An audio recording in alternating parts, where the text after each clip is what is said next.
दीदी इन दिनों एक सवाल पूछ रही है।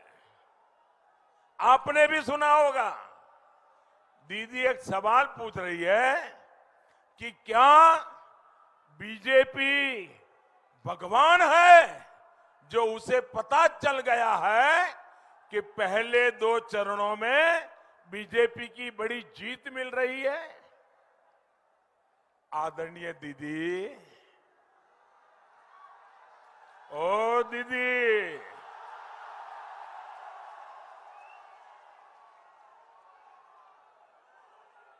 अरे दीदी, हम तो मामूली इंसान हैं और ईश्वर की आज्ञा से, ईश्वर के आशीर्वाद से देश सेवा में लगे हैं। दोस्तों, आपका प्यार मेरे सर आंखों पर।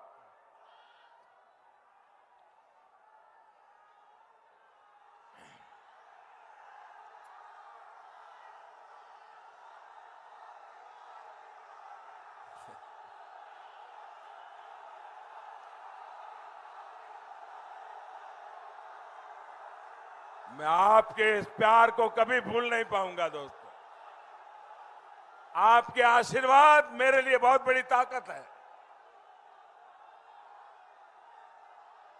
ये जो आप प्यार दे रहे हैं ना, आप जो प्यार दे रहे हैं, 2 मई के बाद बीजेपी सरकार बनने के बाद मैं ये प्यार ब्याज समेत इस इलाके का विकास करके लौटाऊंगा।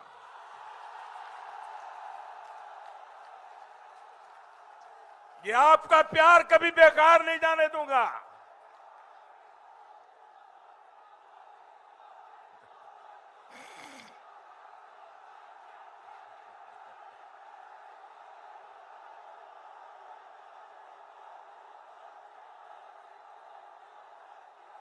भारत माता की। देखिए, दीदी पूछ रही है हम भगवान हैं क्या, हमें विजय का कैसे पता चल गया। लेकिन दीदी, ओ दीदी, चुनाव में कौन हार रहा है, कौन जीत रहा है, ये पता करने के लिए भगवान को कष्ट देने की जरूरत नहीं है। ये जो जनता जनार्दन है ना, वो ही भगवान का रूप होती है। अरे जनता जनार्दन का चेहरा देख करके पता चलता है कि हवा का रुख क्या है। यही तो ईश्वर का अवतार है। और दूसरा दीदी, आदरणीय दीदी, दूसरी बात जो है कि चुनाव नतीजों का पता कैसे चलता है, अनुमान कैसे लगता है। एक तो आपका गुस्सा,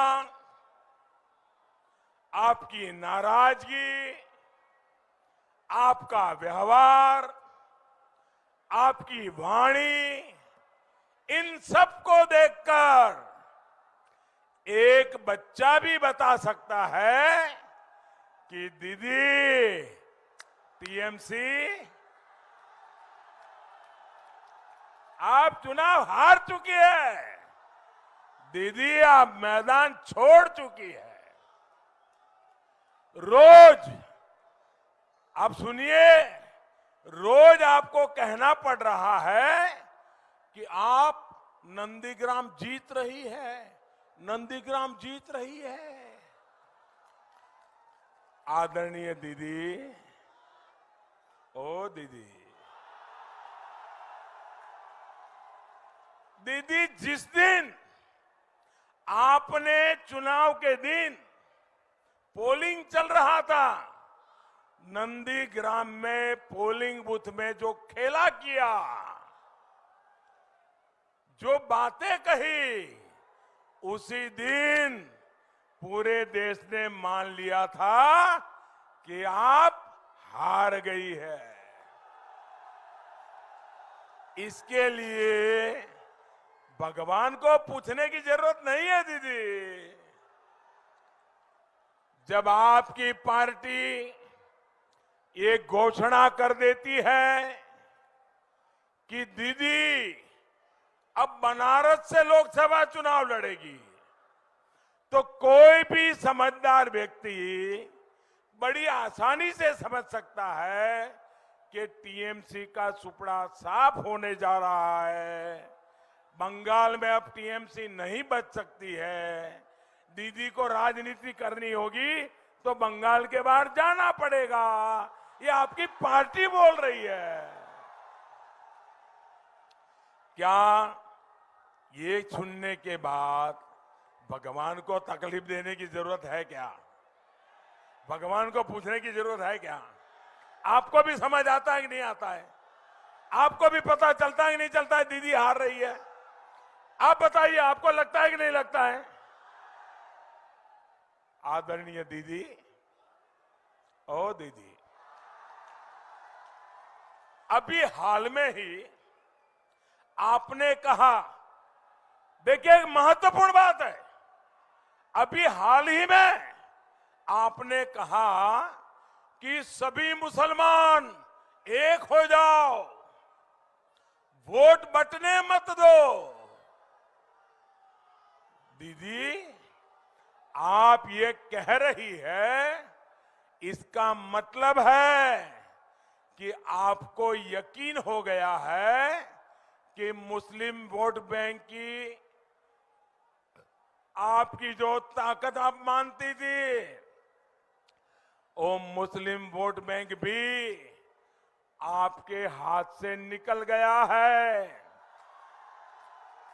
मुस्लिम भी आपसे दूर हो गए हैं। आपको पब्लिकली ऐसा कहना पड़ रहा है। इसी से पता चलता है कि आप इलेक्शन हार गई है। आदरणीय दीदी, ओ दीदी,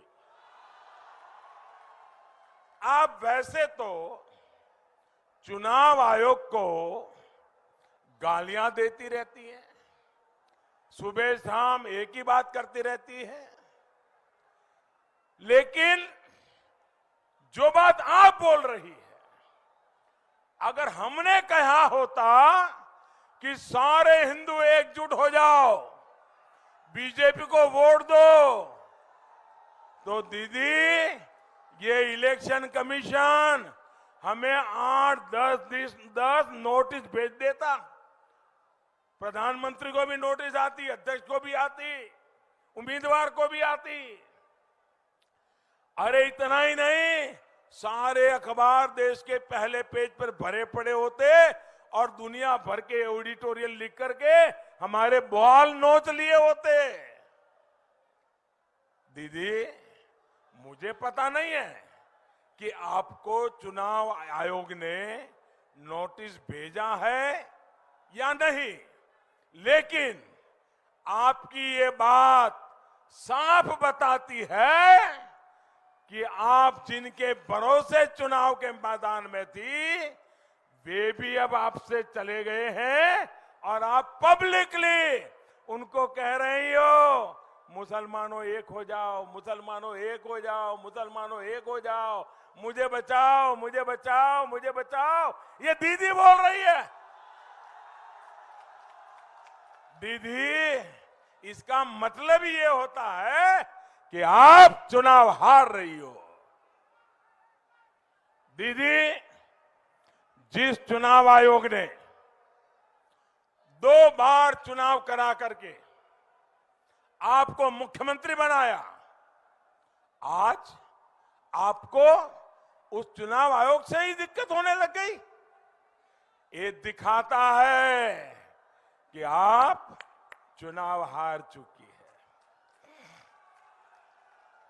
जिस ईवीएम ने वाम के शासन को उखाड़ फेंकने में आपकी मदद की,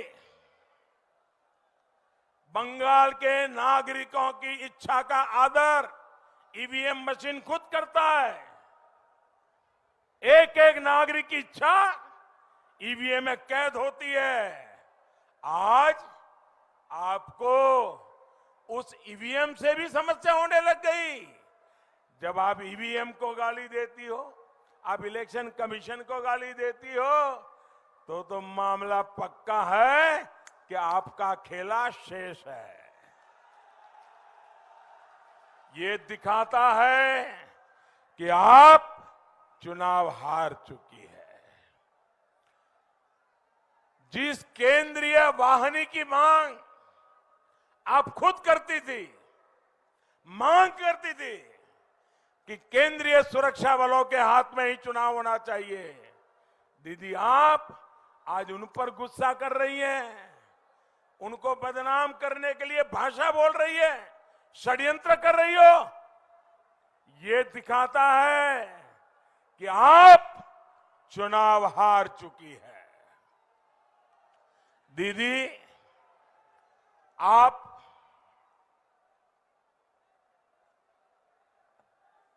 एक राज्य की सीएम है। 2 फेज का चुनाव हो चुका है। बहुत शांतिपूर्ण मतदान हुआ। करीब करीब 80% से ज्यादा वोट पड़े। मैं भी गुजरात में मुख्यमंत्री था।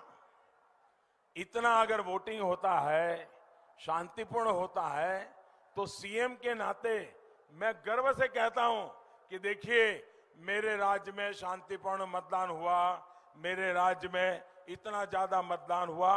मैं गर्व करता था, दीदी यहां शांतिपूर्ण मतदान हो रहा है, 80% से लोग ज्यादा मतदान करने जा रहे हैं और आप परेशान हो, आप गर्व नहीं कर रहे हो। यही बताता है दीदी कि आप चुनाव हार रही हो। साथियों, बीजेपी की रैली में भारी संख्या में लोग आ रहे हैं, दिखता है साहब। बहन बेटियां आ रही हैं, लेकिन दीदी कहती है कि ये जो लोग आए हैं ना, वो पैसे ले।